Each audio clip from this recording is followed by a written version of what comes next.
It was a rainy Friday in São Paulo. The raindrops tapped on the windshield like nervous fingers trying to get in. Jonas turned on his cell phone and waited for the first call. The alarm went off. A race in the old city center, an area of abandoned buildings and deserted streets. The price was good. He accepted. When he arrived, he saw no one. Just an abandoned building, broken windows, graffiti, and a rusty gate. I was about to cancel when a man emerged from the shadows. Tall, thin, his clothes soaked, his gait slow. Without looking directly at him, he opened the back door and entered. "Good evening," he drawled. The GPS showed the destination, Consolação Cemetery. Jonas thought it was strange, but he drove. The race continued in silence. The man stared into space, his eyes fixed on nothing. "Everything okay there, boss?" Jonas asked. The man slowly turned his face. He smiled icily. "Just keep going. I'm going home." On the Santa Ifigenia overpass, Jonas looked in the rearview mirror. The back seat was empty. The phone vibrated. Ride over. Passenger disembarked. "Thank you for choosing the app." The profile picture was of the same man. Registration dates back to 2014. The app only arrived in São Paulo in 2016. Jonas decided to go to his destination. The cemetery was closed, but among the graves, a white figure seemed to be walking. On the screen, the final message appeared. "Thank you for bringing me home." Jonas stood before the cemetery gate. His heart was pounding, but a strange sensation was pulling him inside. He blinked and swore he saw the figure again, walking among the graves as if it had been waiting for him. When he looked again, there was nothing. Back in the car, he took a deep breath. He decided to turn on the radio to break the silence, but instead of music, a distorted voice emerged. "Jonas, don't leave me here alone." He hurriedly turned off the radio, but the voice continued, now echoing inside the car, even without the device turned on. Jonas sped up, wanting to get out of there as quickly as possible, but the GPS opened on its own. The route flashed red, final destination, undetermined. He began driving aimlessly, trying to get away, but every street seemed to lead him back to the same place, the cemetery. Desperate, he pulled over and got out. The moment he slammed the door, the horn honked on its own. When he looked inside, he nearly fainted. The passenger was sitting in the back seat again. "I said I was going home," the voice echoed without the lips moving. Jonas ran, but the street seemed empty, endless. The sound of his own breathing mingled with footsteps behind him, even though no one was visible. He walked into a 24-hour bar, trembling.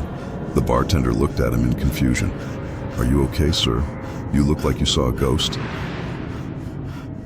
Jonas tried to explain, but his own voice was cracking.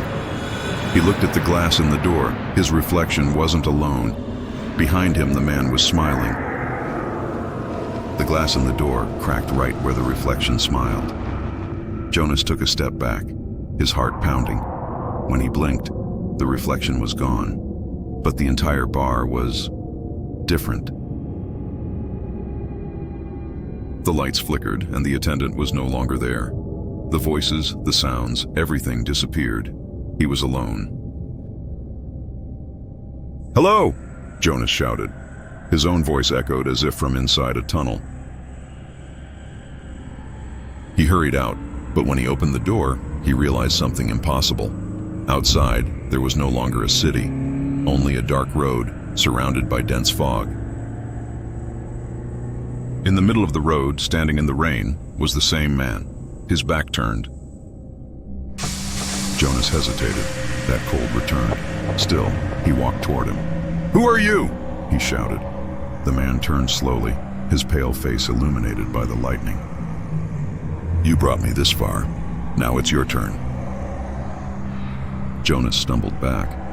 When he looked around, he noticed dozens of people standing on the road, all with the same blank stare. He ran back to his car. He got in, locked the doors, and started the engine. The GPS light came on by itself. Final destination confirmed. When he glanced in the rearview mirror, the man was sitting in the back seat again. But now he was smiling broadly, his eyes completely black. Jonas tried to open the door, but he couldn't. The car began to move on its own. The gear shifted, the steering wheel turning. The radio came on again. A calm, almost gentle voice said, "Welcome to the road of no return, Jonas." The car sped down the road on its own. Jonas screamed, but the sound seemed to be drowned out by the roar of the engine. The speed increased, 100, 120, 140 km/h. He yelled, pulling the handbrake. Nothing happened. The passenger just watched with a serene smile. "I just wanted to go home, and now you're going to keep me company." A sudden flash, a deafening impact. Everything went white. Silence. When Jonas opened his eyes, he was inside the car, parked, but it was daylight. The sun was shining. The road was calm, no fog, no rain. He took a deep breath, thinking it had all been a nightmare. He picked up his phone. No recorded ride, no history, just a message on the screen. Race completed. Value 0.00. He staggered out of the car. Looking around, he saw a pile of flowers by the roadside, a small wooden cross with a name carved into it. Jonas approached. The name was his, Jonas Alves, 1989, 2021. His body froze. He looked at the car. In the driver's seat, Jonas himself sat, motionless, bloodied. The same passenger, now standing beside him, placed a cool hand on his shoulder. "I warned you, no one leaves the last ride." Jonas tried to scream, but no sound came out.